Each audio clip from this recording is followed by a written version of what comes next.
The medieval world stretches before us like a landscape seen through morning mist, familiar in outline, strange in detail, beautiful and terrible in equal measure. For roughly 1,000 years, from the fall of Rome to the stirrings of what we call the Renaissance, Europe existed in a state that our modern minds struggle to comprehend. Not because medieval people were simple. They were not, but because the assumptions that govern their existence differ so profoundly from our own that crossing into their world requires us to leave behind almost everything we take for granted.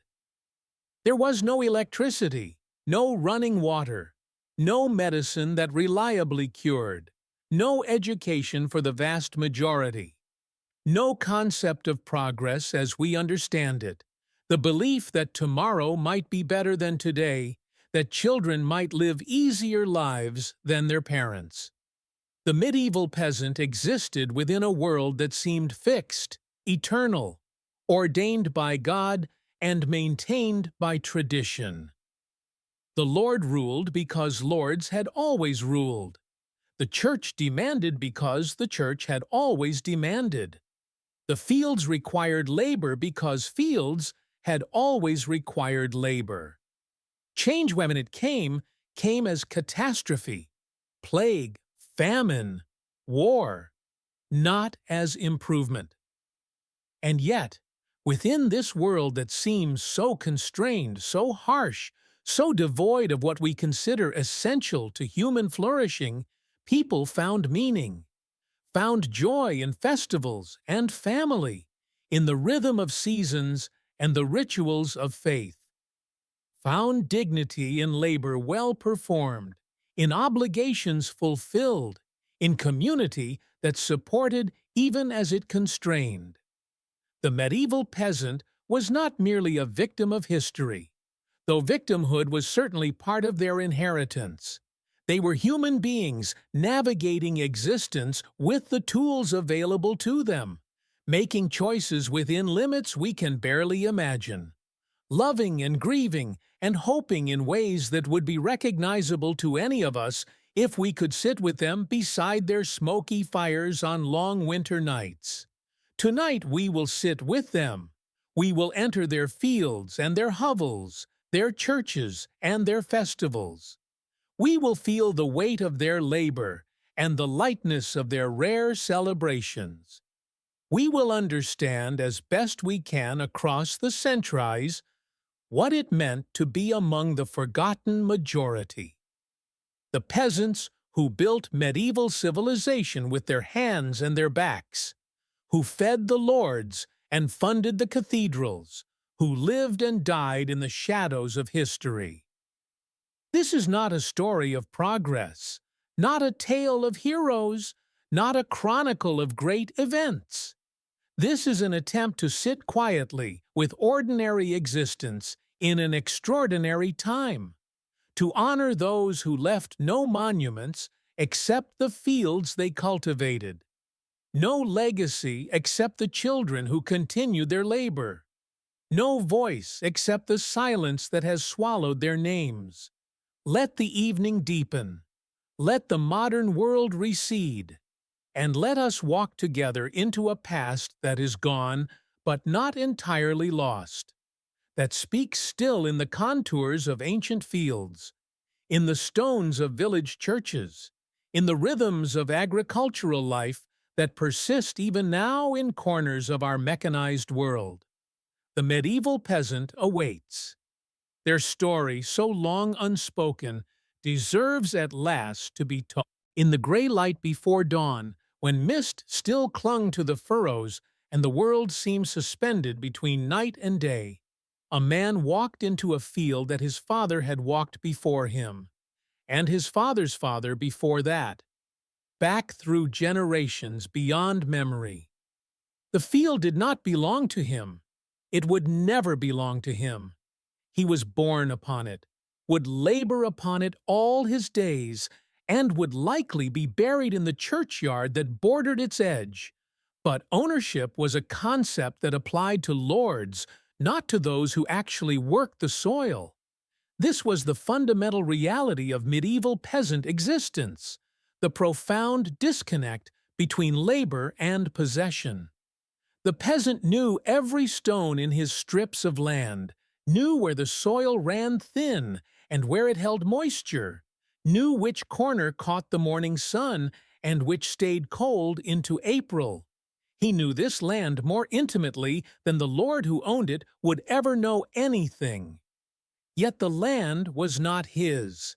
The crops he grew would be divided, a portion to the Lord, a portion to the church, and what remained, if anything remained, to feed his family through the year. The field system itself was a thing of strange beauty and stranger logic. A peasant's land was not consolidated in one place, but scattered across the village's fields in narrow strips, some as little as a furrow's width, distributed so that good land and poor land, wet land and dry land, were shared among all the villagers. The system ensured a kind of equality in poverty. No family could monopolize the best soil, but it also ensured inefficiency that would have horrified any modern farmer. To work your scattered strips, you walked miles back and forth across the fields. Your crops were planted alongside your neighbors, making individual innovation nearly impossible. The rhythm of planting and harvest had to be communal, coordinated, everyone moving together through the agricultural year. The plow that broke this earth was a thing of weight and difficulty. The heavy moldboard plow, capable of turning the dense clay soils of northern Europe, required a team of 8 oxen to pull, more animals than any single peasant family could own. So the village pooled its animals, pooled its labor, pooled its fate. When your oxen were sick, your neighbor's oxen pulled your plow. When your neighbor's harvest failed, your harvest helped feed their children. The interdependence was absolute, was inescapable, was both the salvation and the constraint of medieval village life. The plowing began in autumn, after the harvest was gathered, when the fields lay open and exhausted. The peasant walked behind his plow, guiding the blade into earth that resisted and then yielded, turning up soil that smelled of time and decomposition. The furrows stretched behind him in lines that were never quite straight, the medieval ridge and furrow pattern that still marks ancient fields, visible from the air like the fingerprints of forgotten centuries. Each pass of the plow was a small act of faith, faith that the rains would come in proper measure, that the sun would shine when sunshine was needed, that the Lord would not take too much, that the family would survive another year. The sowing followed in spring, when the earth had softened and warmed enough to receive the seed. The peasant walked his strips with a bag of grain slung across his body, casting seed with a motion that was half art and half prayer.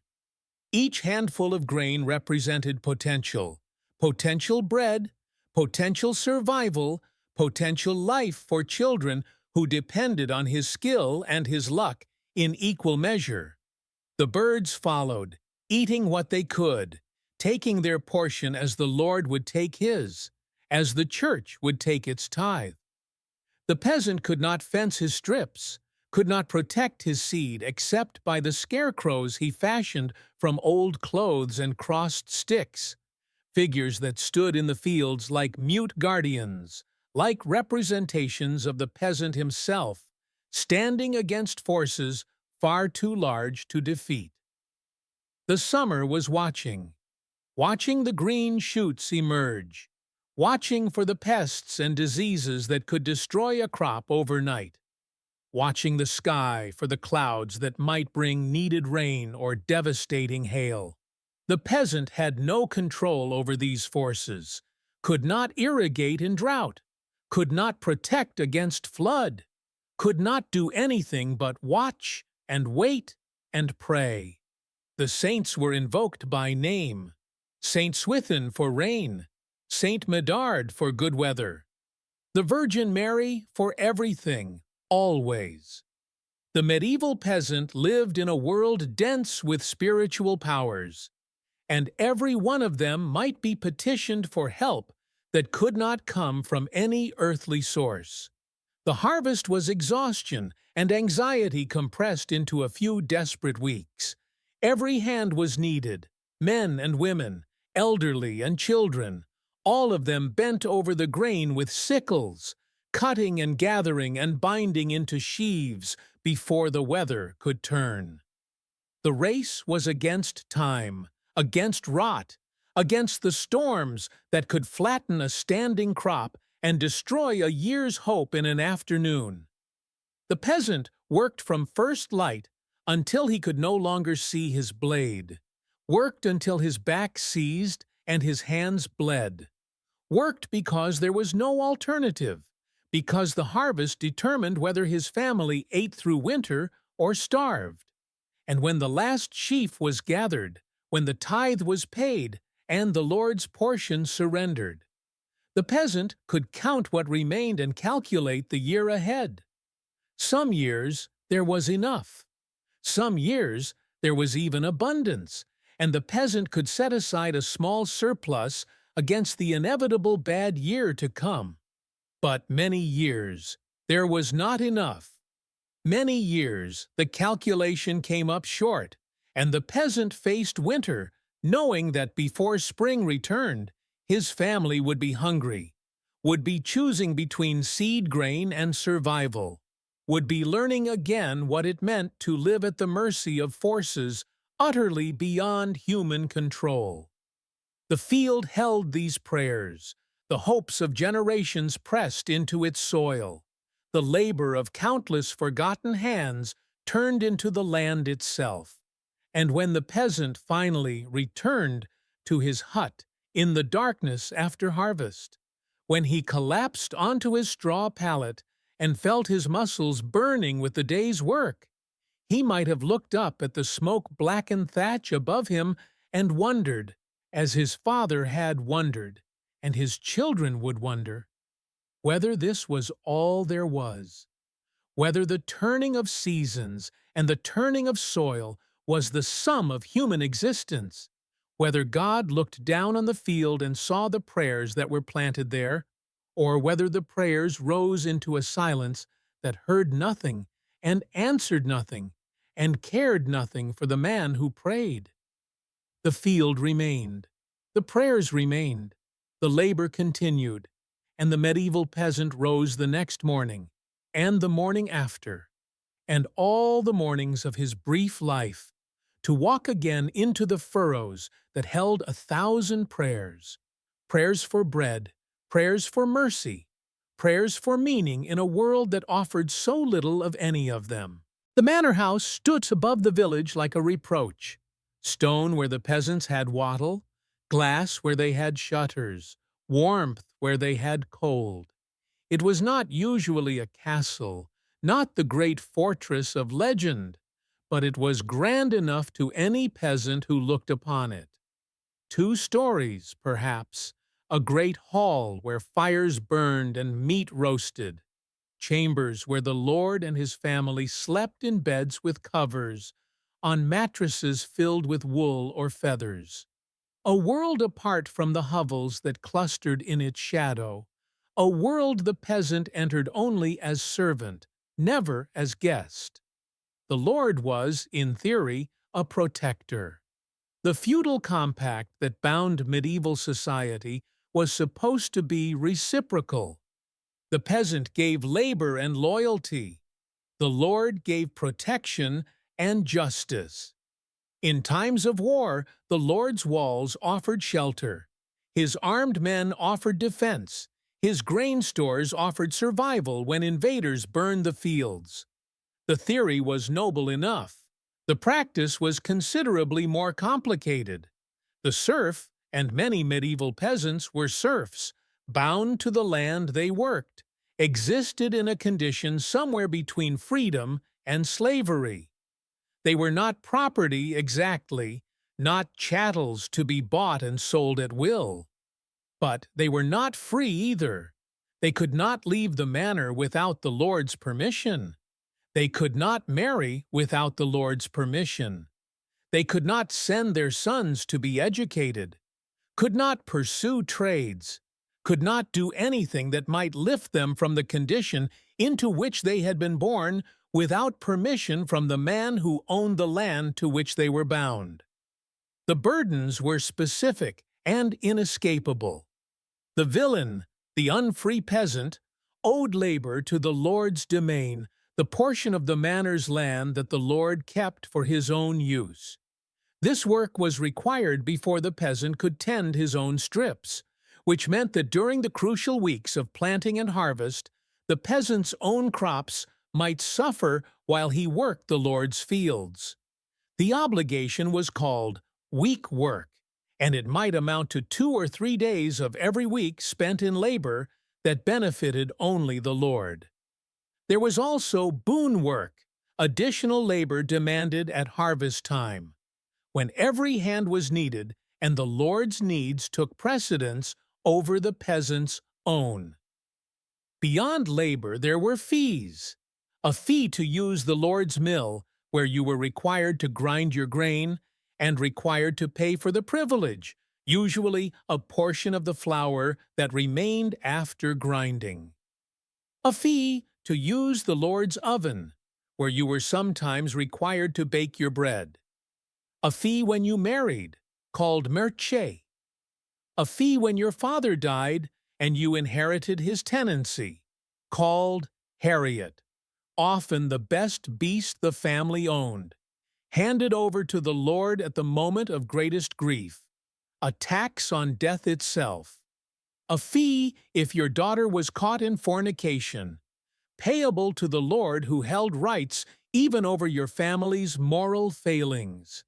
The manor court was where these obligations were enforced, and where the peasant's few rights found such protection as existed. The lord or his steward presided, but the court operated according to custom, and custom in the medieval world had a weight that even lords sometimes had to respect. The customs of the manor were recorded in documents that peasants could not read, but that constrained even the powerful to some degree. When a lord tried to impose new obligations, peasants could appeal to custom, could argue that their grandfathers had not owed this labor, this fee, this portion. Sometimes they won. More often they did not. But the custom at least provided a language of resistance, a framework within which the weak could speak to the powerful and occasionally be heard. The relationship between lord and peasant was not always brutal. Some lords took their protective obligations seriously, reduced rents in bad years, provided grain when harvests failed, treated their villains with something approaching paternalism. The medieval world was hierarchical, but not necessarily heartless. The bonds that tied peasant to lord were personal as well as legal, and personal relationships could soften legal harshness.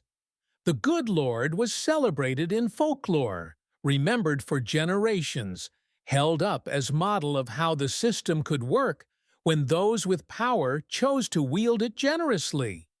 But the system itself was designed for extraction. The lord lived well because the peasant lived poorly. The manor house was warm because peasant labor cut the wood, and peasant carts hauled it. The lord's table was full because the peasant's was empty, because the tithe and the rent and the fees accumulated into wealth that flowed always upward, never down. The peasant who walked past the manor house on his way to the fields knew, in whatever terms he had for the knowledge, that his labor created the Lord's leisure, that his hunger funded the Lord's feasting, that the relationship was not truly reciprocal, whatever the theory might claim. And there was violence. The Lord held power of justice, could imprison and fine and punish. The stocks stood in the village center, a reminder of what awaited those who violated the Lord's peace. For serious crimes, the punishment could be worse: hanging for theft, maiming for various offenses. The brutal physicality of medieval justice applied without much distinction between Lord's law and Lord's whim. The peasant who challenged his lord, who refused labor, who fled the manor, who complained too loudly, risked everything. The wise peasant endured, kept his head down, did what was required, and passed his bondage to his children, who would pass it to theirs. The shadow fell longest in the evening, when the sun dropped behind the manor house and the village dimmed to darkness. The peasant walking home from the fields passed from light into that shadow, felt its weight even if he could not articulate what it meant. The Lord might be miles away, attending court, or managing other properties, but his presence was never absent from the manor that bore his name. His officers collected his rents. His bailiff supervised his domain. His justice waited in the court for anyone who stepped outside the boundaries that custom and power had drawn. The dust of the peasant's labor settled everywhere, in his clothes, in his hair, in the lines of his face that deepened each year until he looked old at 40, ancient at 50, if he lived that long. The dust was the residue of his existence, the physical trace of a life spent in service to land he would never own and a lord he could not choose. When he died, his children would pay Harriet and continue. When they died, their children would do the same. The dust accumulated across generations, and the shadow never lifted. Yet within the shadow, life persisted.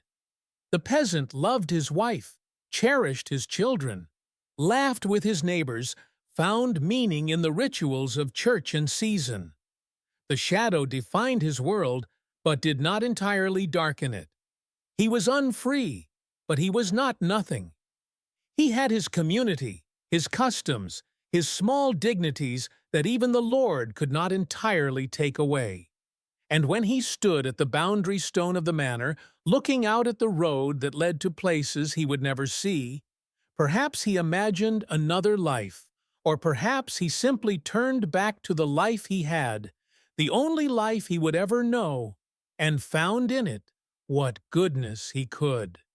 The Lord's shadow, the peasant's dust, forever intertwined, forever unequal, forever the foundation upon which medieval civilization rested, uneasily, unjustly, but with a strange stability that would endure for centuries before beginning, slowly, to crumble. Hunger was the constant companion, the uninvited guest who never quite left. The medieval peasant lived always within sight of starvation, always calculating the distance between the grain in storage and the mouths that needed feeding.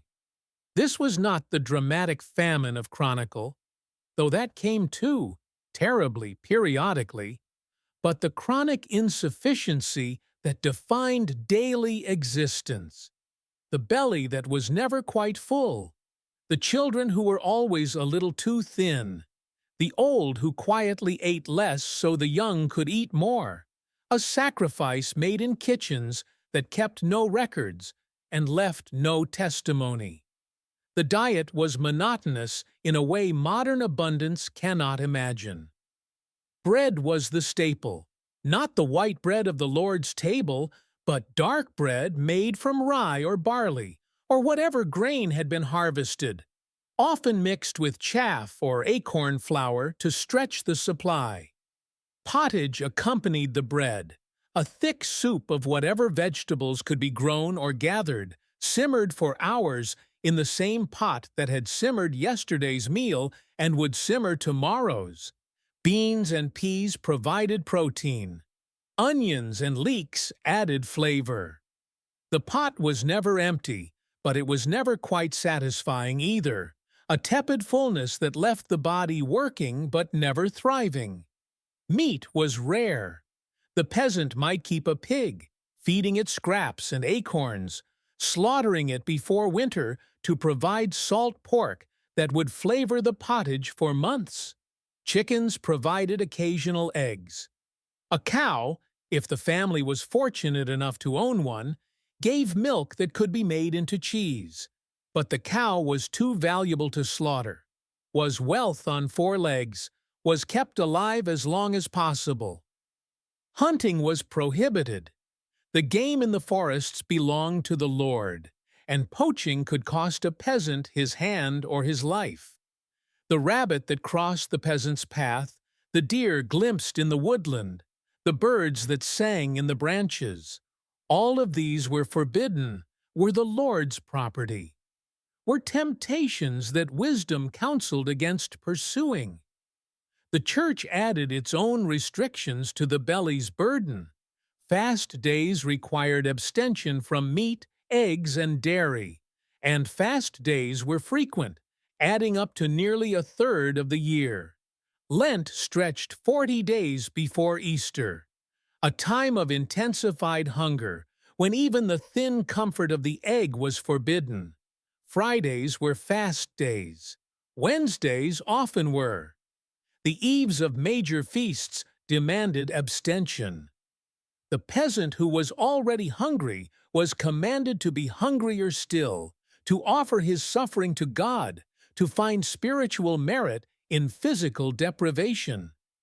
The calculations of survival were precise and unforgiving. A family needed a certain amount of grain to survive the year. Historians estimate perhaps 60 bushels for a family of 4. The harvest had to produce this amount plus the tithe for the church, plus the rent for the Lord, plus the seed grain for next year's planting. In good years, the calculation worked. In bad years, it did not, and bad years came with terrible regularity. The hungry gap was the time between when last year's stores ran out and this year's harvest came in. It fell in late spring and early summer, when the new crops were growing but not yet ready, when the bins were empty and the fields held only promise. During the hungry gap, peasants ate whatever they could find, foraged for wild plants, made bread from bark if necessary, calculated whether to eat the seed grain and doom next year's harvest to save this year's children. The choices were impossible, were made anyway, were made by millions of families across medieval Europe, year after year. The great famines wrote themselves into chronicle because they killed on a scale that could not be ignored. The famine of 1315 to 1317 was the worst in medieval memory, perhaps the worst in European history. The rains began in spring of 1315 and did not stop. The fields flooded. The crops rotted where they stood. Animals drowned. Salt could not be produced for preservation. The harvest failed completely across much of northern Europe, and then failed again in 1316, and only partially recovered in 1317. The accounts from those years strain belief. Prices rose tenfold, 20-fold, beyond what even the prosperous could pay. People ate their draft animals, eating tomorrow's labor to survive today. They ate dogs and cats and rats. The chronicles report, and we cannot know if this is truth or moral horror, that some ate the bodies of the dead, that some ate their own children. What is certain is that millions died. Perhaps 10% of Northern Europe's population perished in 3 years. The mass graves that have been excavated show bodies stacked without ceremony, without the individual burials that Christianity demanded, because there were too many dead and too few living to bury them properly. But even in ordinary years, hunger took its toll. Malnutrition weakened bodies, made them vulnerable to diseases that well-fed populations could resist. Children who survived infancy were often stunted, their growth limited by what their bodies had been given to work with. The medieval peasant was shorter than both their Roman ancestors and their modern descendants, not because of genetics but because of diet, because generations of insufficiency had written themselves into the very bones of the population. The hunger also wrote itself into the mind, into the dreams and stories and longings of medieval culture. The fantasy of the land of Cockine, a paradise where food grew without labor, where roasted pigs ran about waiting to be eaten, where streams flowed with wine and houses were built of sugar, reveals what medieval people most desperately wanted: to be full, to be satisfied, to know that tomorrow would bring enough. The fantasy was inversion of reality, was the dream of those who woke each morning to the same thin pottage, the same dark bread, the same calculation of whether the grain would last. The church bell calling peasants to Mass called them also to hunger.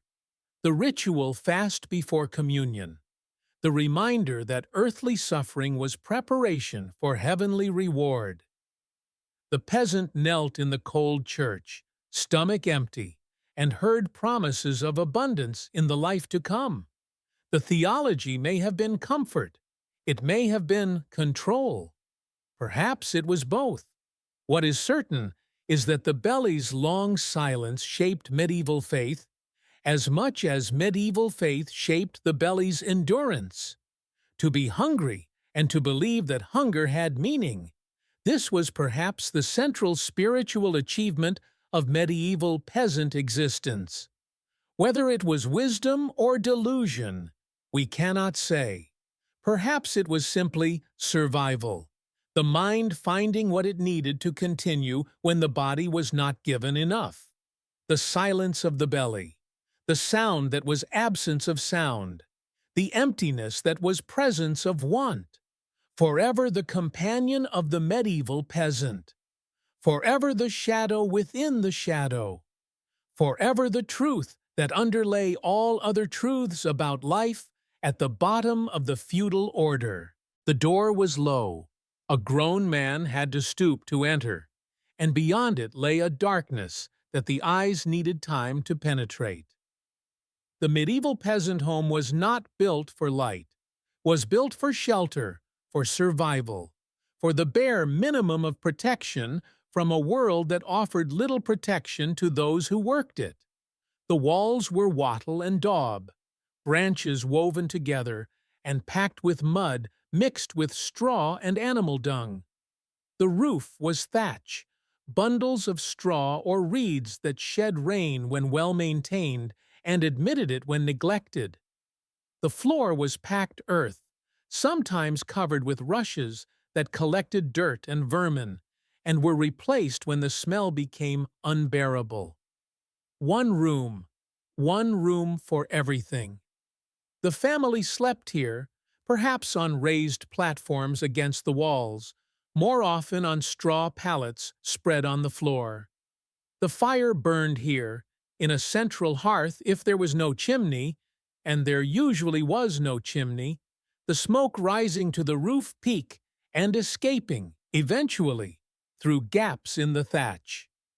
The cooking happened here, in the same iron pot that had served the family for generations, hung over the same fire that provided the only heat. The animals lived here too, when winter came. The cow or the ox brought inside where its body heat would warm the human inhabitants, where its presence meant safety from the cold that could kill an animal left outside. The darkness was profound.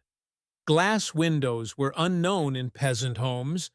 Shutters could be opened to admit light and air, but they also admitted cold and rain, so they remained closed more often than not. Candles were luxury, tallow was valuable, and burning it for light was an expense most families could not afford except for necessity. The peasant rose with the sun and slept when it set, not by choice, but by the simple economics of illumination. The long winter evenings were spent in darkness. The family gathered around the fire's glow, talking perhaps, or simply sitting in the silence that darkness seemed to demand. The possessions were few, a chest perhaps for storing grain, or the family's single change of clothing.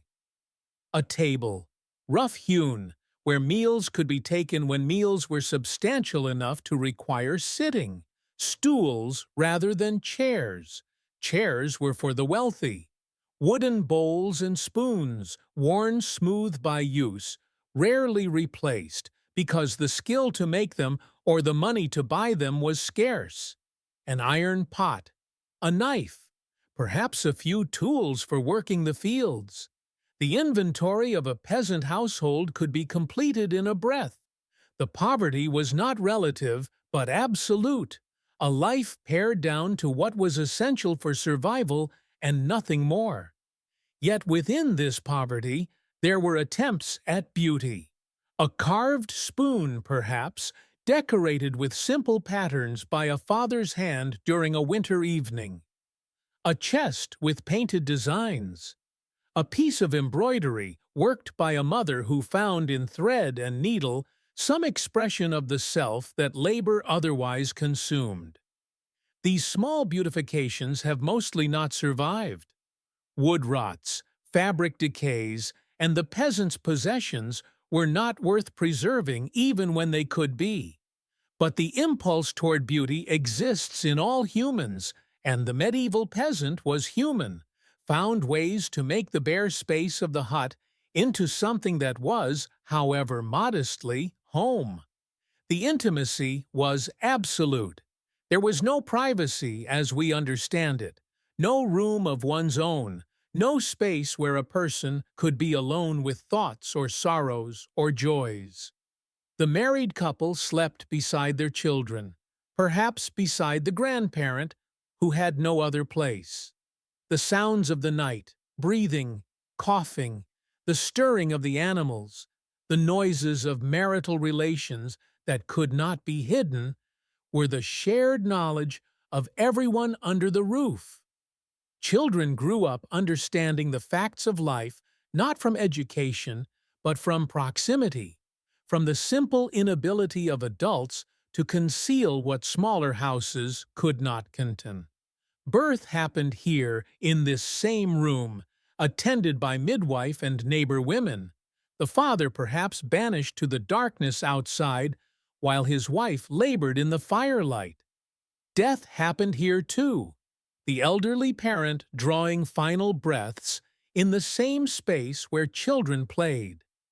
The body washed and prepared by family members who knew no alternative, who could not afford the services that separated the wealthy from the physical realities of mortality. The hut contained all of life's passages, all compressed into a single space, all witnessed by everyone who belonged to the family. The smells were intense and inescapable. Human bodies unwashed because water was for drinking, and heating it required fuel. Animal bodies sharing the space, smoke from the fire that never fully cleared. The rushes on the floor accumulating waste of all kinds, food that might be spoiling because preservation was imperfect. Illness producing its own odors that could not be escaped because there was nowhere else to go. The modern nose would find a medieval peasant hut nearly unbearable.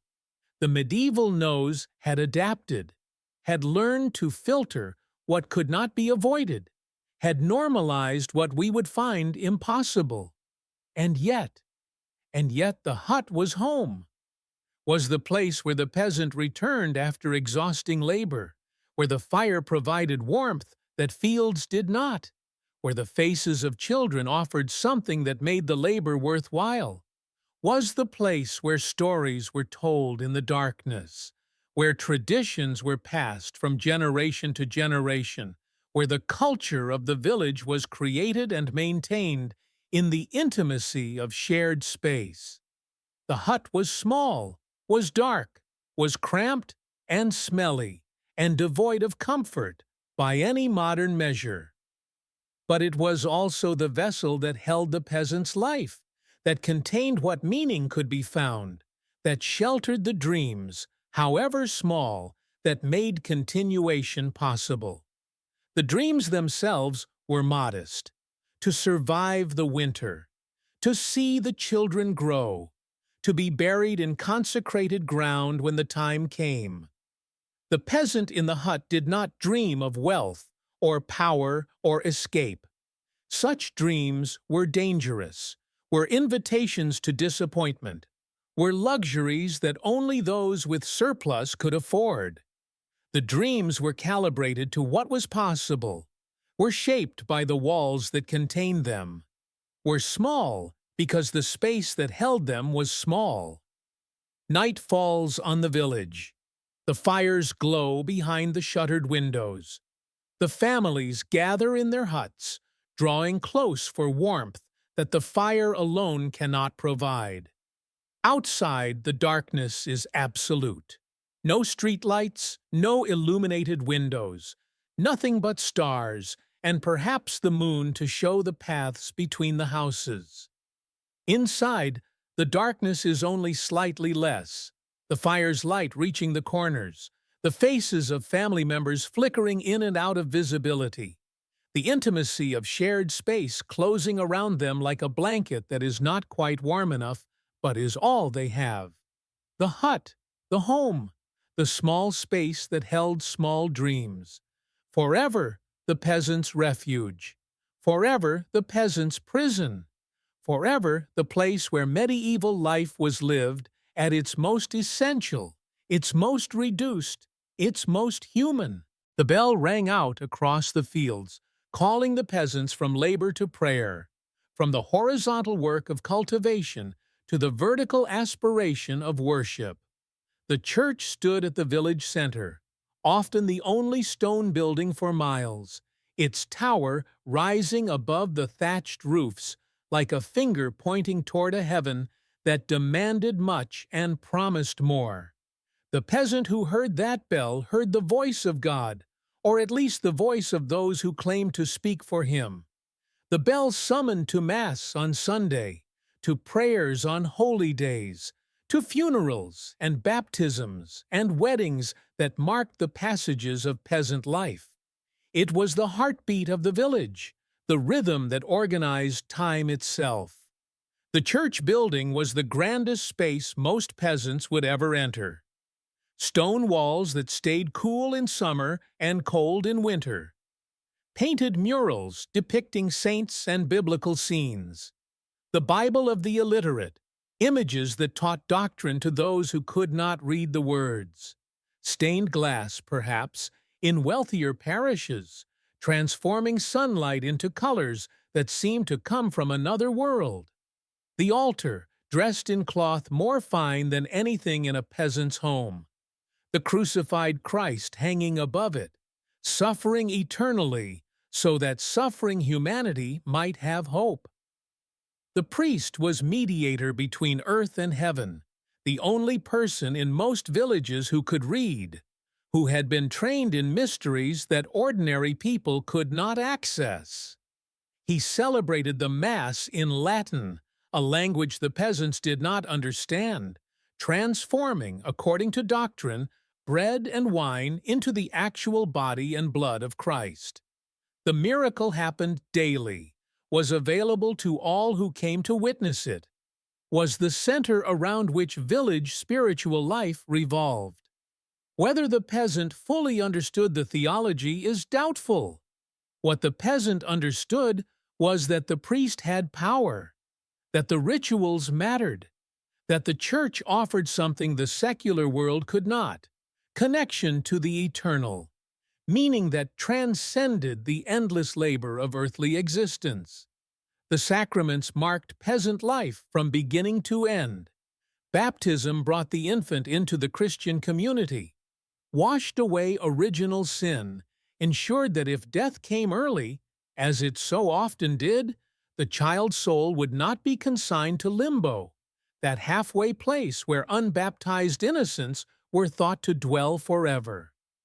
Confirmation strengthened the young person's faith. Marriage blessed the union that would produce the next generation. Confession allowed the sinner to admit his failings and receive absolution.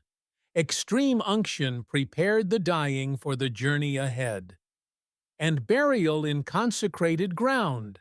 This was essential, was the final gift the Church could offer, the assurance that the body would rest in sacred soil until the resurrection.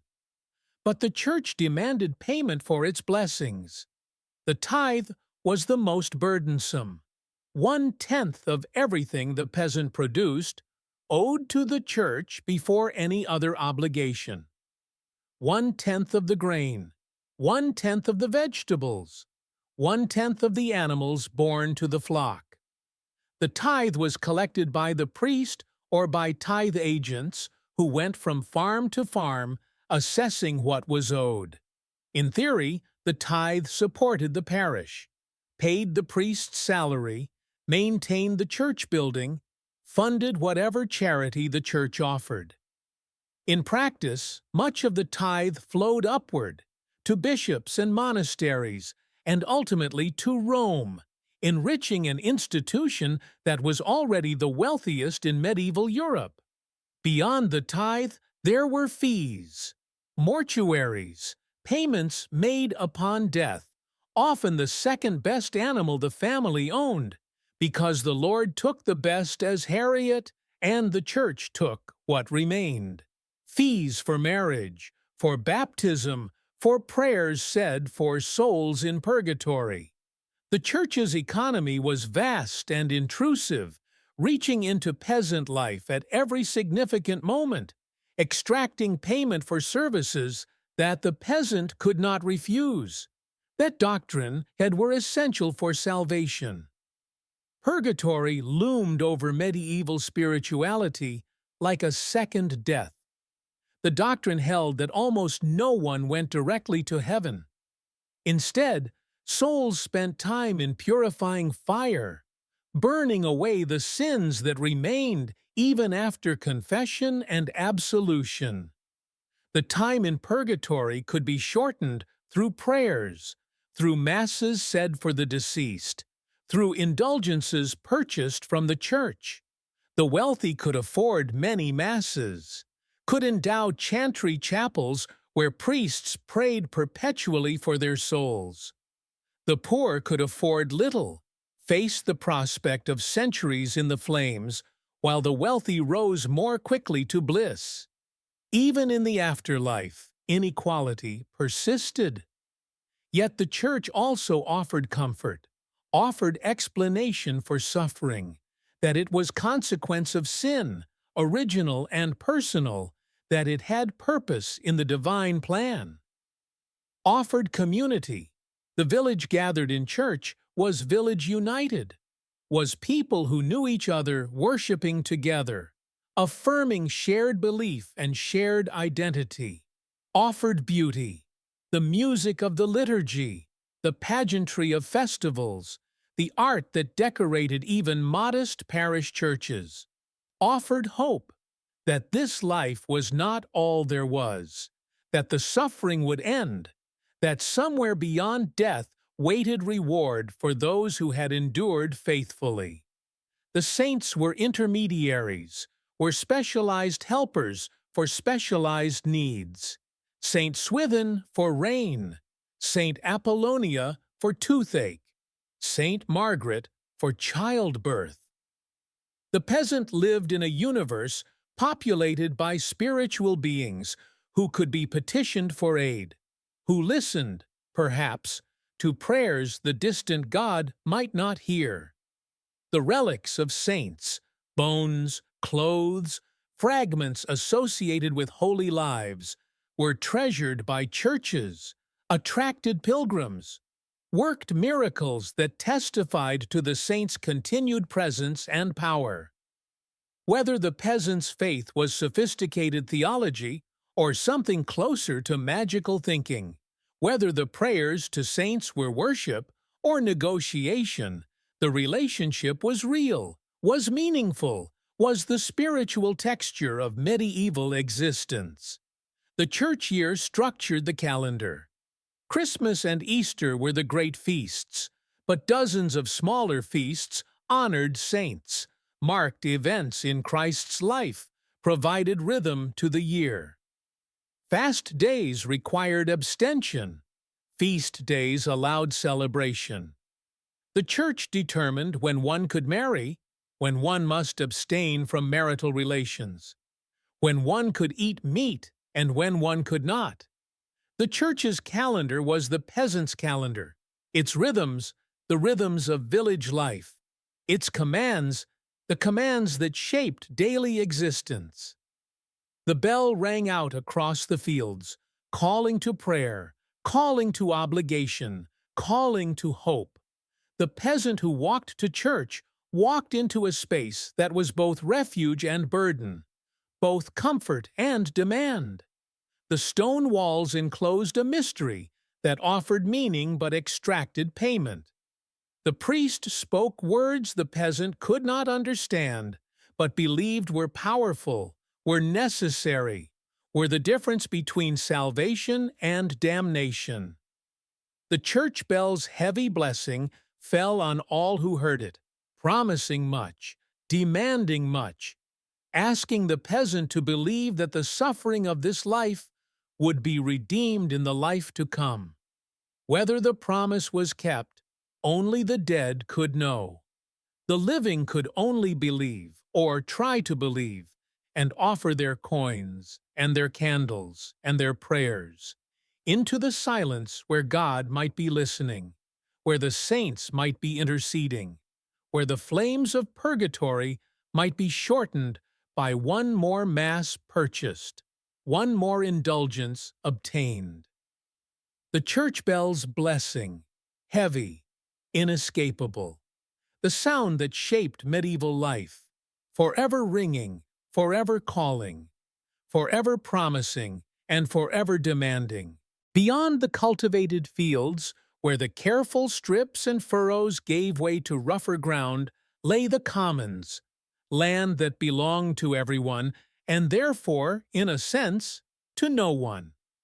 This was the pasture where villagers grazed their animals together, the woodland where they gathered fuel, the waste ground where they cut turf and collected wild foods.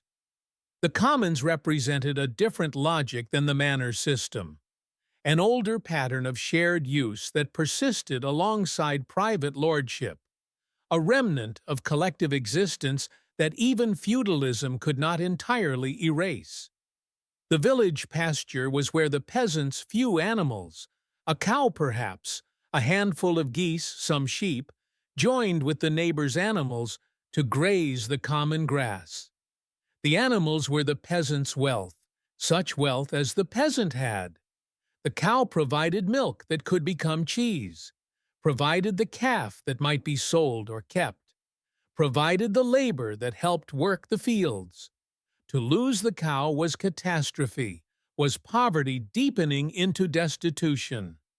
The commons allowed even the poorest villager to keep animals, to have access to grazing that individual holdings could not provide, to participate in a form of wealth that might otherwise be impossible. The woodland was equally essential. Fuel for the fire came from the commons, the right to gather fallen branches, to cut underwood, to haul deadfall home for burning. Without this right, the peasant would have frozen, would have had no way to cook the pottage that sustained life, would have been utterly dependent on the lord who controlled the forest. The commons gave the peasant independence, however modest, a source of fuel that did not require payment, did not require permission beyond the customs that the village itself enforced. The customs governing the commons were elaborate and ancient. Rights to graze, to gather, to hunt the small game that was not reserved for the Lord. These rights were recorded in memory, if not in writing, passed down through generations, enforced by the village community in the manorial court. The customs determined how many animals each household could graze, which trees could be cut, and which protected, when the commons would be open, and when closed. The customs created a system of rules without formal law, of governance without government, of order maintained through collective agreement and collective enforcement. The manorial court was where this governance happened.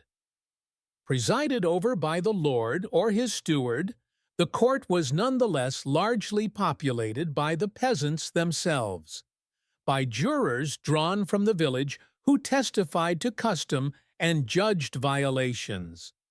The court settled disputes between neighbors, the straying pig, the moved boundary marker, the accusation of theft or assault. The court imposed fines for violations of the customs, the fines going to the Lord, but the judgment coming from the community. The court was medieval peasant democracy, limited but real, a space where even the unfree had voice, where custom was preserved and enforced by those who lived under it. The commons represented something that would later be lost, a conception of property that was not individual but collective, a recognition that some resources belonged to the community rather than to any single person. The rich could not monopolize the commons. The poor were not entirely excluded. The system was not equal. Larger landholders had more grazing rights than smaller ones, but it was equalizing, ensured that everyone had some access, that no one fell entirely outside the web of communal support. But the commons were already under threat. The enclosure movement, which would eventually transform English agriculture, was beginning in the medieval period. Lords fencing off common lands for their private use, converting shared pasture to sheep runs as wool prices rose. Each enclosure reduced what the poor could access, concentrated land in fewer hands, moved the agricultural system away from the communal patterns that had characterized it for centuries. The process was slow in the medieval period, would accelerate in later centuries, would eventually destroy the commons entirely, but the pressures were visible, the conflicts present, the future already casting its shadow over the shared lands. The village herdsman gathered the animals each morning, led them to the common pasture, watched over them through the day. The job was often given to the young or the elderly, to those not needed for heavier labor. The herdsman knew each animal, knew which belonged to which family, could separate them at evening without confusion. The evening return, the animals flowing back toward the village, separating without guidance to their proper homes, was a small miracle of community memory, of animals trained by habit to return to where they belonged. The geese waddling home, the cattle lowing, the sheep bleating as they found their pens, the sounds of evening on the commons, the sounds of shared resources returning to individual keeping, the daily enactment of the commons' strange logic, collectively held, individually used, belonging to all and to no one. The commons were not paradise, were contested, were inadequate, were unequally shared despite the equalizing customs, were the site of petty disputes and jealousy, of accusations that one neighbor was taking more than their share, of conflicts that the manorial court could not always resolve, were threatened by lords who wanted to convert shared land to private profit, were already diminishing, already under pressure that would eventually prevail. But the commons represented something real, a recognition that survival required cooperation, that individual households could not meet their needs without shared resources, that the village was more than collection of separate families, was community bound together by common land and common customs.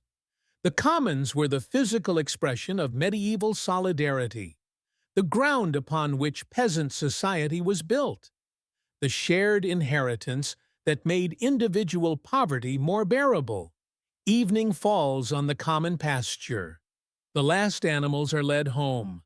The grass is cropped short by the day's grazing, but will grow again by morning. The commons wait in darkness for tomorrow's use, for the cycle to continue, for the village to exercise again the rights that custom had preserved, and that future centuries would slowly, inexorably take over the commons, where all were equal in poverty, where the poorest had something, where the village was more than its individual parts, forever diminishing, forever mourned when gone, forever the memory of a different way of being, when some things were not for sale, when some ground belonged to everyone, when community meant more than proximity. The wheel of the year turned without reference to human hope, without pity for human need. The seasons came as they had always come, demanding labor appropriate to each turning, offering no negotiation with those who worked the land. The medieval peasant existed within this wheel, was bound to it more completely than any modern person can imagine. When the soil required plowing, you plowed. When the crops required harvesting, you harvested. When winter came, you endured or you died. The seasons showed no mercy, and neither could those who lived by them show mercy to themselves. Michaelmas came at the end of September, marking the turn from harvest to preparation. The rents were due, the accounting of the agricultural year, the moment when the Lord's portion was calculated and extracted. The autumn plowing began, turning the stubble under, preparing the fields for the winter wheat that would be sown in the shortened days to come. The animals were assessed, which could be kept through winter, which must be slaughtered because there was not fodder enough for all. The autumn slaughter was bloody necessity, was the death of creatures that had been tended all year, was the salting of meat that would sustain the family through the cold months when nothing grew. Winter was endurance.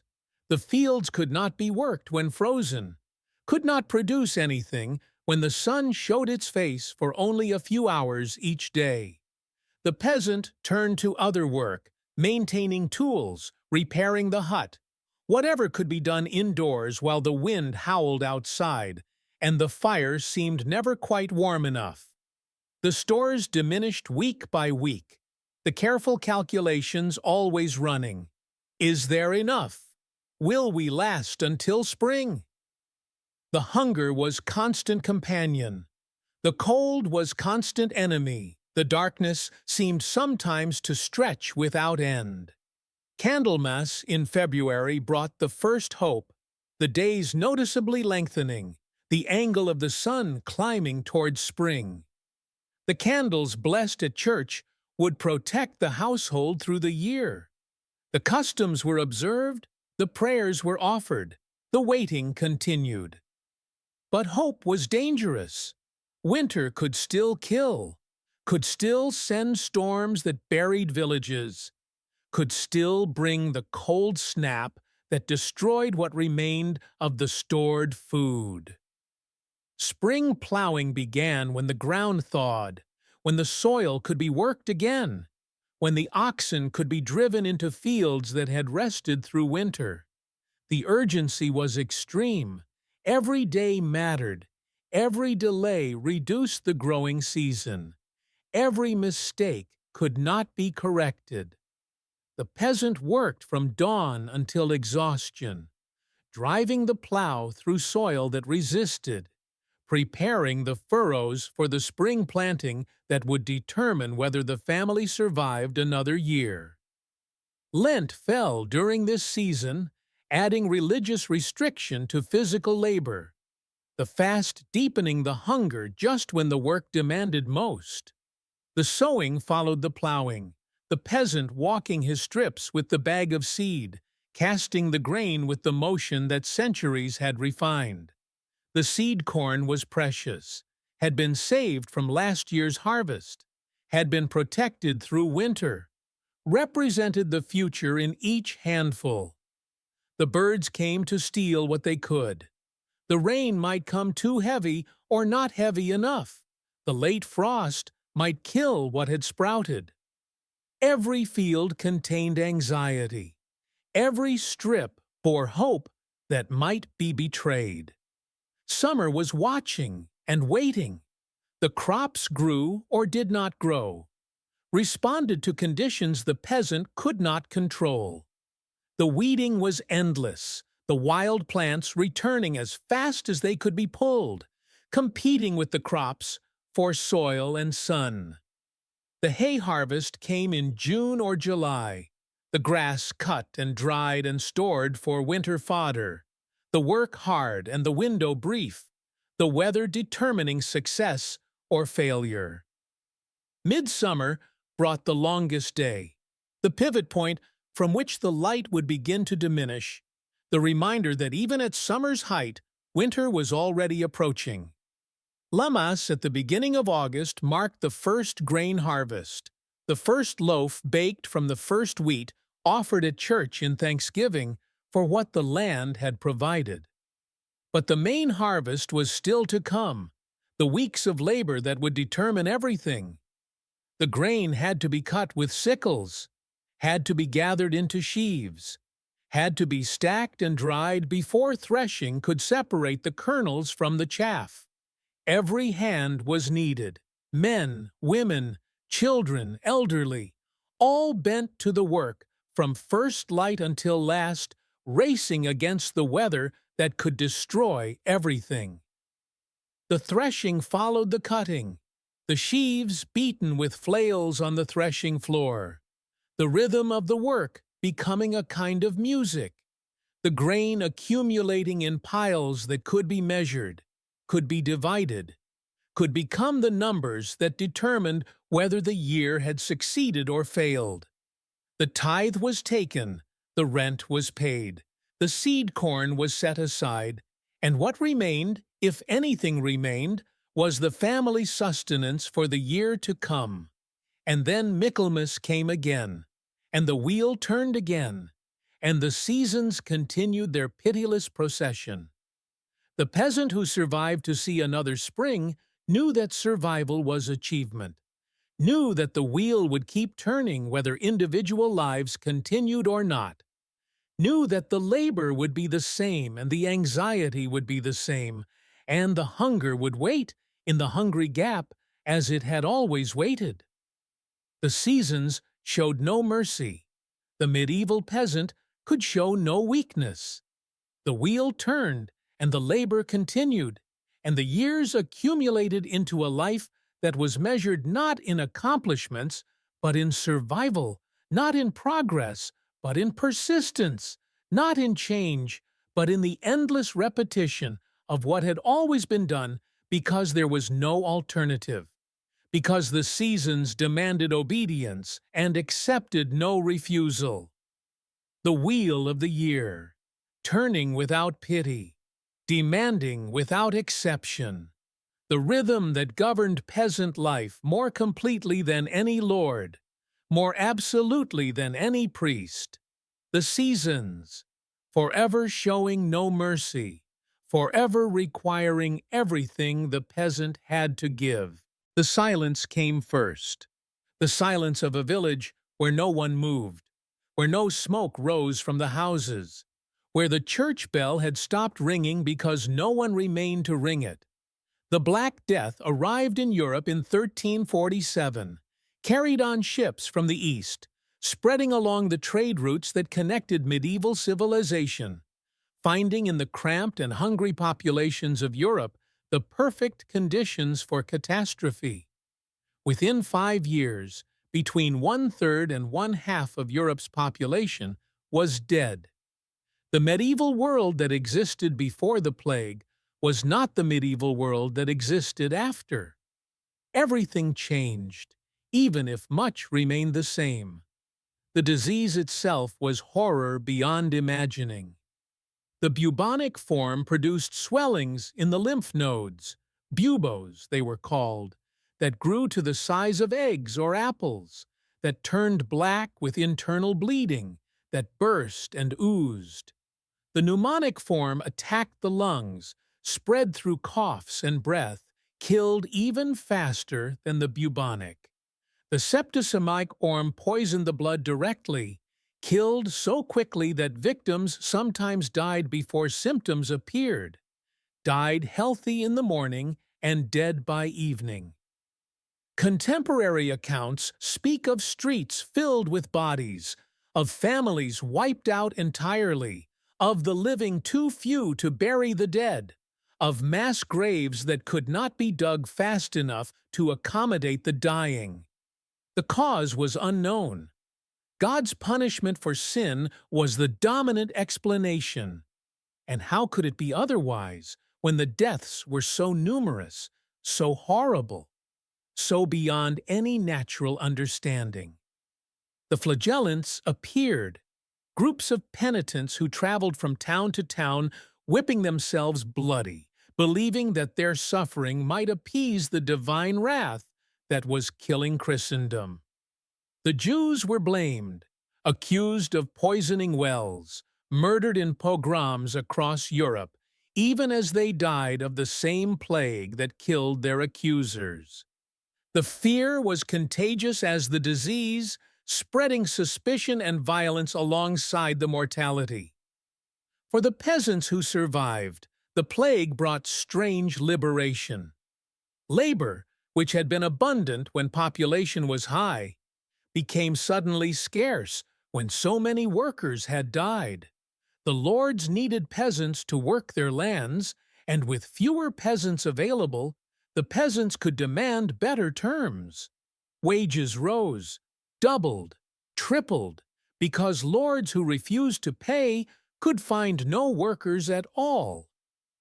The bondage of serfdom, which had seemed eternal, began to weaken when peasants could threaten to leave for lords who offered freedom. The rulers tried to stop this.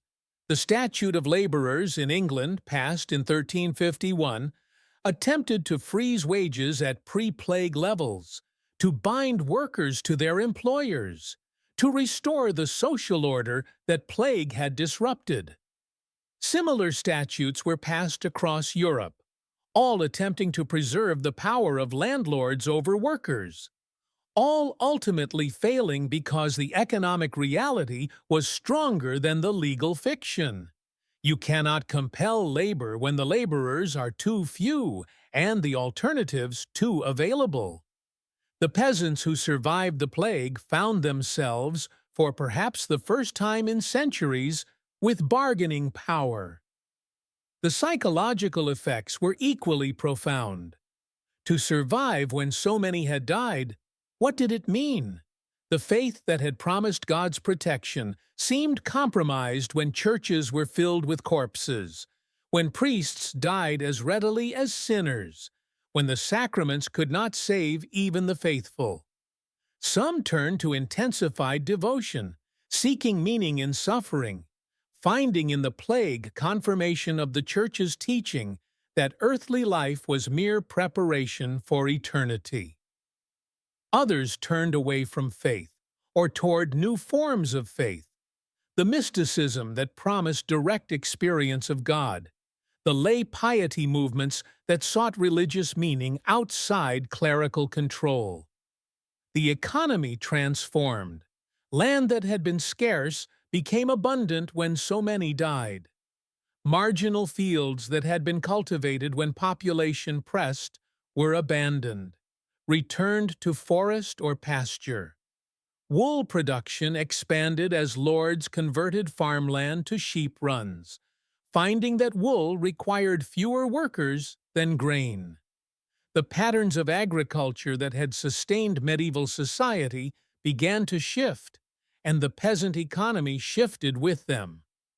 But the plague did not bring equality, did not destroy the social order, only wounded it. The lords retained their legal powers, even as their economic leverage diminished. The church retained its spiritual authority, even as its moral authority was questioned. The plague killed peasants and lords alike, but the structure that separated them survived, battered but recognizable.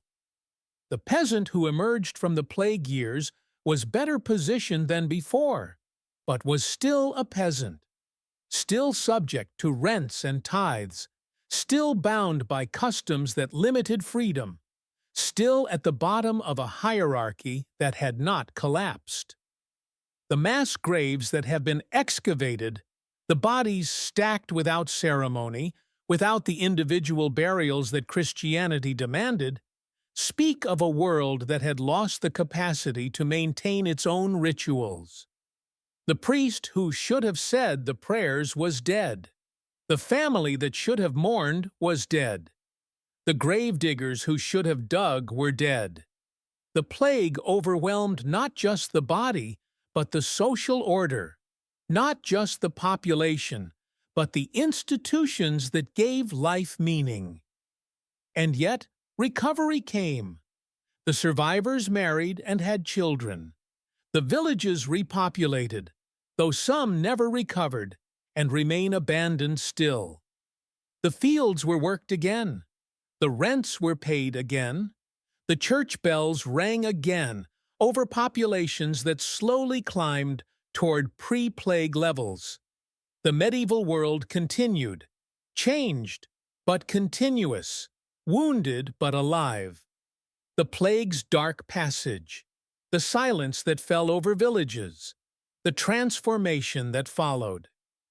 Forever written into the history of Europe, forever shaping what came after. The dead who made the living's lives possible in new ways. The catastrophe that was also liberation, that was also horror, that was also the strange alchemy of death and survival that medieval peasants knew more intimately than we can imagine. The rising began in Essex in the spring of 1381, began with resistance to a tax collector, began with the accumulated grievances of decades finding sudden expression in violence. The poll tax, a flat tax that demanded the same payment from rich and poor alike, had been levied 3 times in 4 years to fund a war in France that seemed to bring nothing but defeats. The peasants who had survived the plague and tasted the bargaining power that scarcity provided, who had seen the statute of laborers attempt to deny them the wages the market would bear, who had endured the endless extraction of rents and tithes and fees, these peasants had had enough. The rising spread with remarkable speed. From Essex to Kent, from village to village, the rebels gathered. They burned the manor houses where the records of their bondage were kept, the rolls that documented who owed what to whom, the written evidence of servitude that would prove nothing if reduced to ash. They opened the prisons where those who had resisted had been confined. They killed the lawyers and tax collectors who had made oppression function, who had been the visible instruments of a system that ground the poor between the millstones of lord and church and crown. The leaders who emerged from this rising were remarkable. Wat Tyler, whose origins remain mysterious, perhaps a veteran of the French wars, perhaps a craftsman, certainly a man capable of organizing and commanding the anger of thousands. John Ball, the radical priest who had been imprisoned for preaching sedition, who asked the question that echoed across the centuries. When Adam delved and Eve span, who was then the gentleman? The question struck at the foundation of medieval hierarchy, suggested that inequality was not ordained by God but invented by men, suggested that the natural state of humanity was equality, that lordship was usurpation. The rebels marched on London. Tens of thousands of them, armed with whatever weapons they could find, converged on the capital. The young King Richard II, 14 years old, met them at Mile End and Smithfield, heard their demands: abolition of serfdom, freedom to buy and sell without restriction, reduction of rents, punishment for the corrupt advisers who had burdened the realm. The king agreed, or appeared to agree, granting charters of freedom that seemed to concede everything the rebels demanded. But the agreement was betrayal.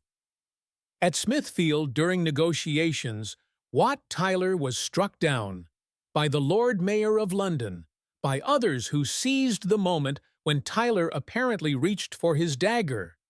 The king rode forward to the rebels, claimed them as his own people, led them away from the confrontation that might have destroyed him. The rebels dispersed, trusting the charters they had been given, believing the promises the king had made. The promises were lies. Once the rebels had dispersed, once the threat to London had dissipated, the charters were revoked. The king who had promised freedom declared that villains they had been, and villains they would remain. The brutal suppression followed: executions of rebel leaders, punishment of villages that had risen, restoration of the order that had momentarily trembled. John Ball was hanged, drawn, and quartered at St. Albans. The revolt that had seemed for a moment to threaten everything returned to nothing. And yet, the revolt had shown what the many could do when they acted together, had demonstrated that the peasants were not merely passive victims, that they could organize and march and demand, that they could terrify the powerful, however briefly. The memory of the rising would persist, would surface in later protests, would become part of the tradition of English popular resistance that stretched from 1381 to the present. The social changes the rebels had demanded came eventually, not through revolt, but through the slow working of economic forces that neither lords nor peasants fully controlled.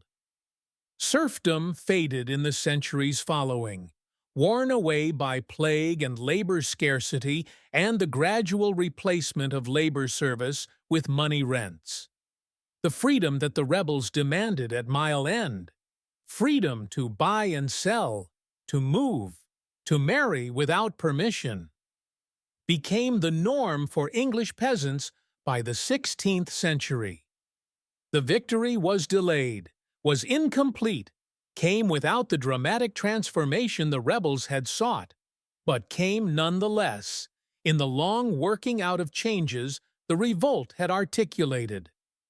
The echo of the revolt, the memory that lingered, the question that could not be silenced. When Adam delved and Eve span, who was then the gentleman? The question that challenged every hierarchy, that suggested equality, was original, and inequality was corruption, that planted a seed that would flower in later revolutions, in later demands for rights and dignity and freedom. The revolt that faded, the promises that were broken, the executions that followed, the social order that survived but was changed. Changed because those at the bottom had spoken, had acted, had forced those at the top to see them, however briefly, as threat rather than resource. The peasant who had seemed only a source of labor was revealed as a person capable of demanding personhood. The echo, fading but never entirely silent, forever part of the history of those who had no history. Forever the moment when the voiceless spoke and the powerless acted, and the world, however briefly, seemed about to change. The sound of the millstones turning was the sound of monopoly, the sound of power made material. The Lord's mill stood by the stream, its great wheel turning with the water's flow, its stones grinding the grain that peasants were required to bring there. Required by custom, required by law, required because the Lord who owned the mill owned the right to grind all grain within the manor's bounds. The peasant could not grind his own grain with his own hand mill, could not take his harvest elsewhere, could not escape the fee that the miller charged for the service that the peasant was compelled to use. The fee was typically a multure, a portion of the flour that resulted from grinding. The portion varied, but was significant. 1/16, 1/20, sometimes more, taken from every bushel that passed through the stones. The peasant who brought 10 bushels to be ground took home less than 10 bushels of flour, and the difference fed the miller, fed the Lord, fed a system that extracted value at every point where extraction was possible. The miller himself was figure of suspicion in medieval culture. Chaucer's miller in the Canterbury Tales is crude and dishonest, a man who cheated on the multure, who used his thumb to press the scale, who took more than his due from those who had no alternative. Whether actual millers were as dishonest as their reputation is impossible to know. The suspicion may have been deserved, or may have been the resentment of those forced to deal with a monopoly they could not escape. But the suspicion was real, was widespread, was part of the peasant's experience of the mill as place of extraction rather than service. The technology was impressive. The millstones themselves were carefully chosen and shaped, their surfaces carved with grooves that helped move the grain between them, that prevented the flour from becoming too fine or too coarse.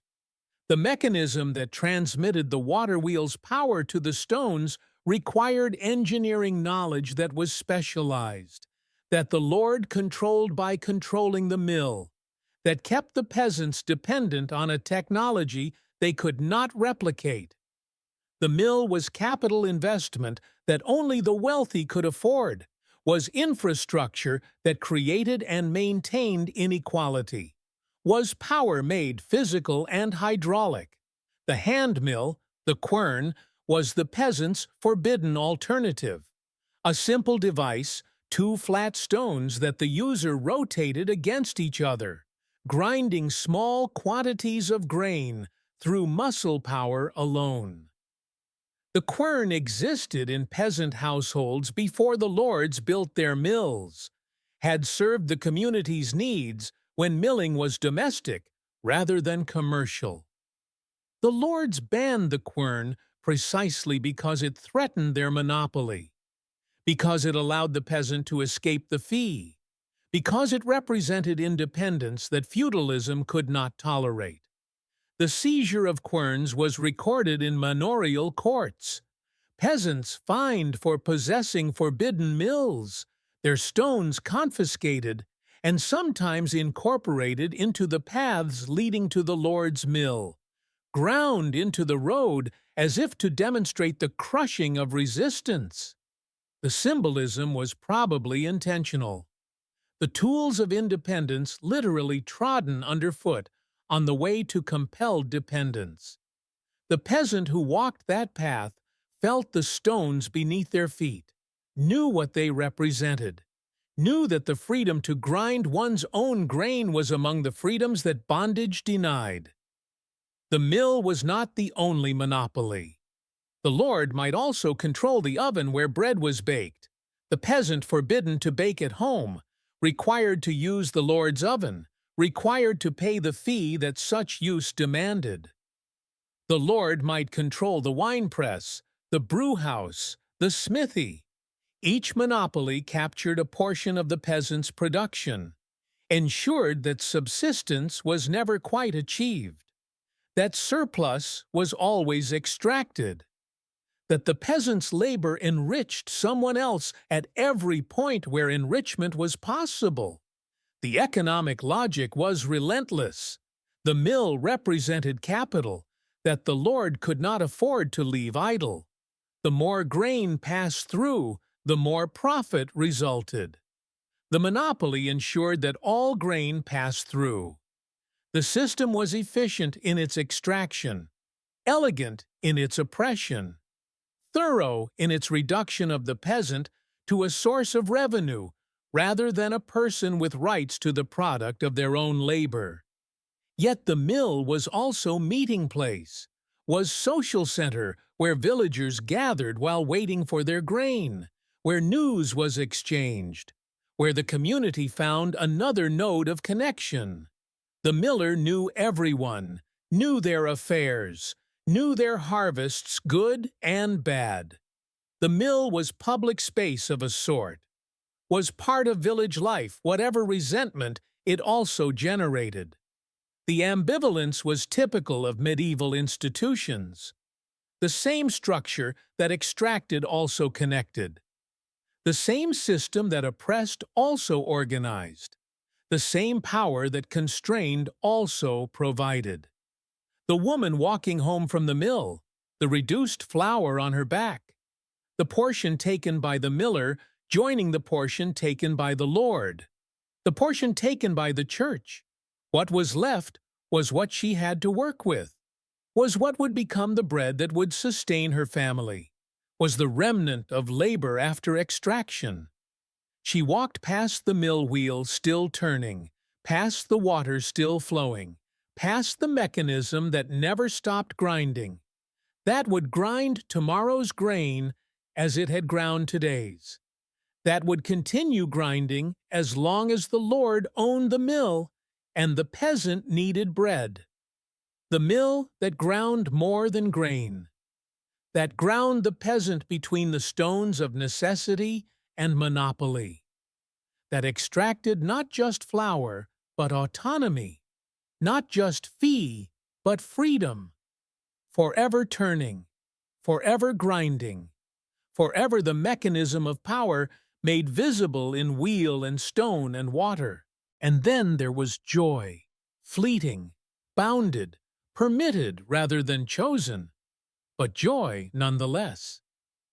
The medieval calendar was not only labor and obligation, it included the festivals that punctuated the year with celebration, that offered relief from the grinding routine, that reminded even the poorest peasant that life contained something other than survival. The festivals were the fleeting light in the darkness, the moments when the weight lifted briefly, the occasions for meat and ale, and dancing and forgetting. Christmas was the great feast of winter, 12 days when work was suspended, when the Lord might distribute alms, when the Church celebrated the Incarnation with masses and processions, when even the poorest households attempted some special observance. The Yule log burned through the darkest nights.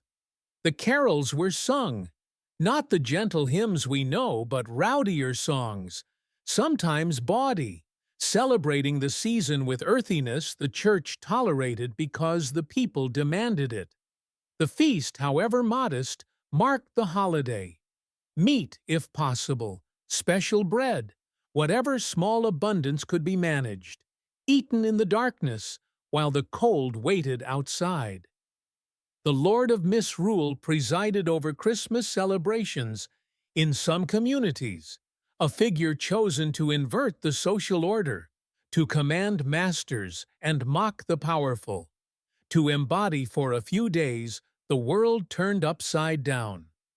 The inversion was temporary, was permitted precisely because it was bounded, was release valve for tensions that might otherwise explode. The Lord watched his servant give orders. The servant knew that after 12th night he would be servant again. The ritual confirmed the order by briefly suspending it, made hierarchy bearable by acknowledging its absurdity. Easter followed Lent's long deprivation with Resurrection's feast. The 40 days of fasting had deepened the hunger that was already constant, had required abstention from meat and eggs and dairy at precisely the season when such abstention was most difficult.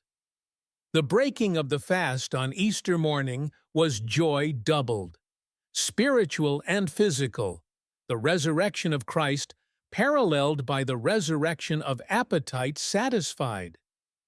The eggs that had accumulated during Lent were eaten, were given as gifts, were colored and decorated in traditions that reached back beyond Christianity to older celebrations of spring's return.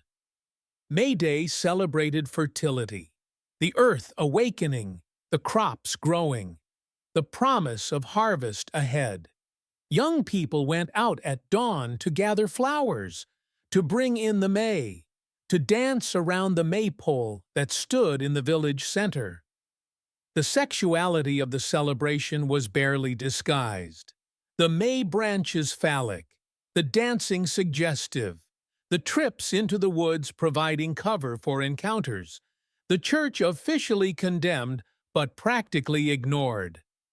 May Day was life asserting itself against the death that winter represented, was joy in the body, that labor usually reduced to instrument, was brief permission to be young and alive when age and exhaustion were the normal conditions of peasant existence. Harvest Home marked the end of the agricultural year's most demanding work.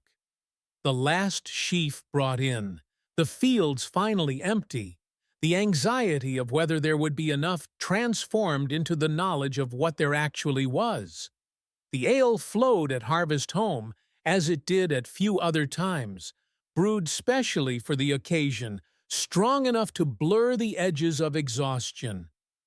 The food was abundant, relatively abundant, the harvest's first fruits offered in celebration before the long counting began. The songs were traditional, passed down through generations, celebrating the labor just completed, and the rest that was finally, briefly, possible. The church feasts added to the calendar. The Saint's Day of the village's patron, providing occasion for local celebration. Corpus Christi with its processions. Whitsun with its ales. The various feasts that marked the Virgin Mary's life. Each feast was holy day, holiday, when work was prohibited, when the church commanded rest and celebration, when the divine calendar created breaks in the human labor that otherwise seemed without end. The games were part of the festivals, football matches between villages that might involve hundreds of players and few rules, wrestling competitions, archery contests, games of strength and skill that let men demonstrate capabilities the fields did not require. The violence was frequent, bones were broken, feuds were started, deaths occasionally resulted. But the games were also integration, were village solidarity, performed through competition, were young men showing themselves to young women who might choose among them. The music accompanied everything, pipes and tabor, fiddle and drum, the instruments simple, but the rhythms infectious.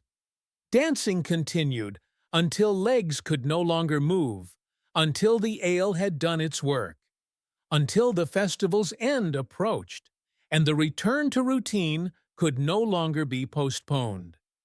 The dancing was release. Was the body permitted to move for pleasure rather than labor? Was joy expressed through motion that had no productive purpose, that existed only because joy needed expression? And then the festival ended. The decorations came down. The special foods were consumed. The ale was finished. The peasant woke the morning after with the familiar ache and the familiar hunger and the familiar knowledge that the fields were waiting, that the labor would resume, that the fleeting light had fled, and the ordinary darkness had returned. But the festivals had happened, were remembered through the long months between them, were anticipated as the calendar moved toward the next occasion for celebration.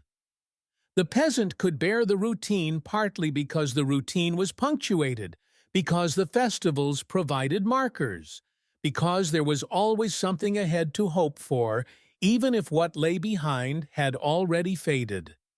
The festival's fleeting light, the joy that was permitted, the celebration that was bounded. Forever precious because forever brief, forever remembered because forever needed. The light in the darkness. The break in the routine.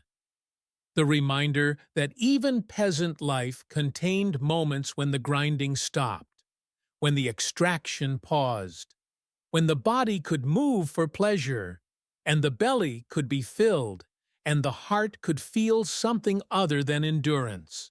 The churchyard surrounded the church, the consecrated ground where the village dead were buried, where the peasant joined in death, the community that had contained their life. The graves were unmarked, mostly, no stones for those who could not afford them, no monuments for those whose names would be forgotten within a generation. The peasant's grave was a mound that would flatten, a spot that would be reused when enough time had passed, a return to earth that left no permanent trace. Inside the church, the Lord might lie carved in stone, his effigy preserving his features for centuries, his name inscribed for future generations to read. The priest might be buried beneath the floor, his marker worn smooth by the feet of those who came to pray. But the peasant was outside, was in the yard that sloped away from the church walls, was in the common ground where common people went.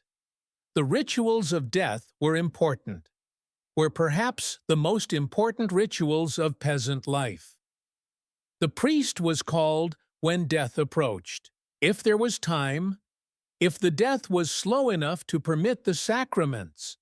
The confession was made, the sins acknowledged, the absolution granted that might shorten the time in purgatory's flames.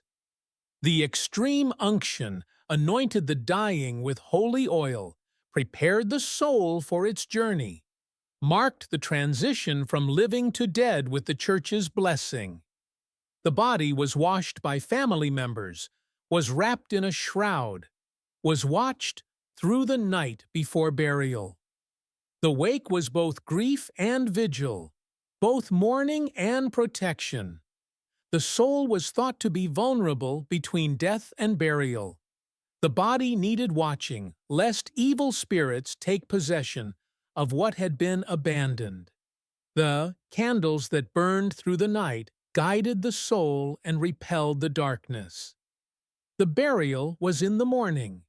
The procession from home to churchyard, the priest leading, the family following, the neighbors joining in the escort that carried the dead to their rest.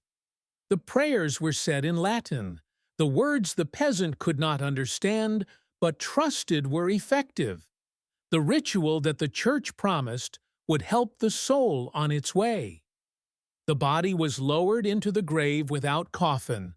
Coffins were expense that only the wealthy could afford. Was covered with earth that would receive it and decompose it and return it to the soil from which it had been formed. The medieval understanding of death was not our understanding.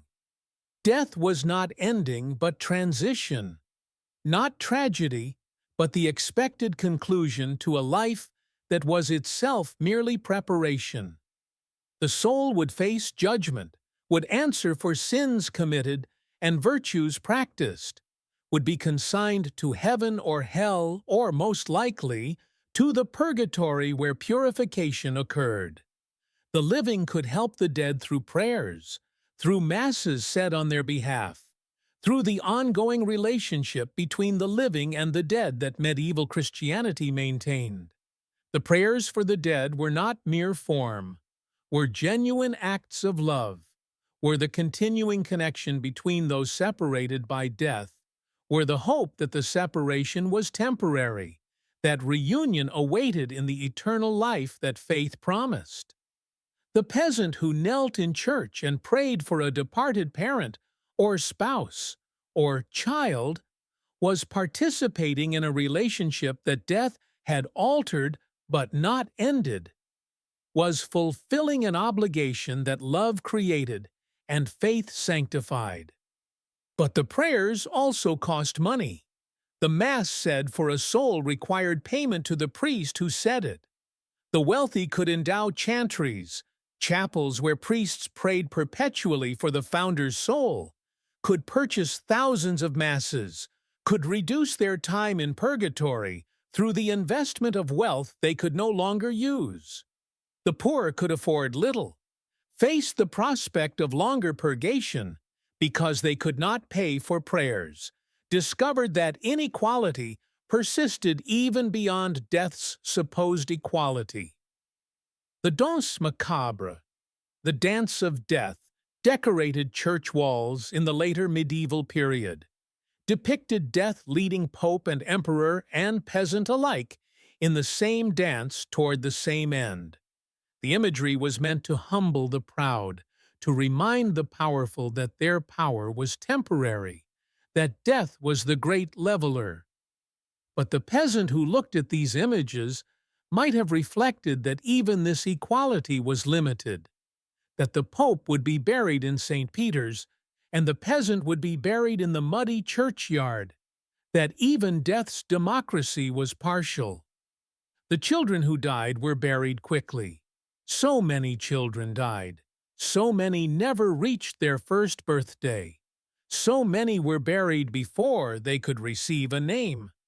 The grief was real but contained, was perhaps defended against by its very frequency, was expressed in ways that leave little record, because those who grieved were those whose lives left little record. The Church taught that unbaptized infants went to limbo, not hell, but not heaven either, merely an endless existence without the presence of God. The horror of this doctrine for bereaved parents is unimaginable. The doctrinal debates that eventually modified it came too late for the medieval peasants who buried their unbaptized children in unconsecrated ground, outside the churchyard wall, in the shadow land between the living and the properly dead, the grave where all ranks rested equal.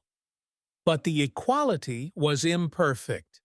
The democracy was partial. The leveling that death promised was undermined by the hierarchies that persisted even in burial.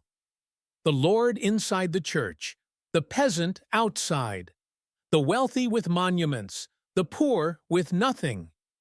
The prayers purchased by those who could afford them, the souls abandoned by those who could not.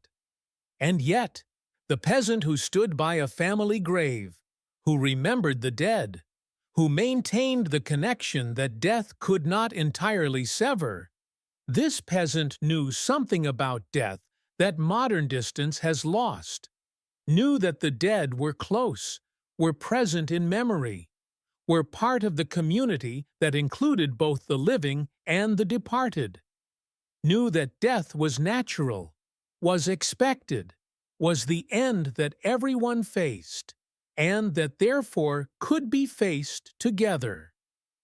The grave, the silence, the return to earth, the hope of resurrection, the fear of purgatory, the love that persisted across the threshold. Forever the ending that was also beginning. Forever the democracy that was also hierarchy. Forever the place where the peasant joined those who had gone before, waiting in the quiet ground for the trump that would raise them, waiting for the judgment that would determine their fate, waiting in the company of all who had ever lived and died and hoped that death was not the final word, the grave where all ranks rested equal, or almost equal, or hoped to be equal when the final accounts were settled. The ending of the medieval peasant's story. Forever approached, forever feared, forever the door through which everyone passed into whatever lay beyond, the grave, the silence, the waiting earth. Closing. The night deepens around us now, and the medieval world begins to fade, not disappearing but receding, becoming once again the past that cannot be directly touched, only imagined through the fragments it left behind. The fields are still visible from the air, their ridge and furrow patterns marking land that has not been plowed since peasants last walked behind their oxen. The churches still stand in villages that remember nothing else of their medieval existence. The words that peasants spoke are lost, but the shapes of their world remain, waiting for those who can see them. What have we learned from this journey? Perhaps only what we already knew but had forgotten. That life is hard, that labor is endless, that the powerful take from the powerless, that survival is achievement, that joy finds its way even through the smallest openings. The medieval peasant was not so different from us. Not really. Wanted what we want, food enough, warmth enough, love enough, meaning enough. Found these things or did not find them, as we find them, or fail to find them. Lived and died within limits that seem crushing to us, but that were simply the limits of existence to those who knew no other. The sleep that approaches now carries us backward from this ancient world, returns us to our own time with its own limits and its own possibilities.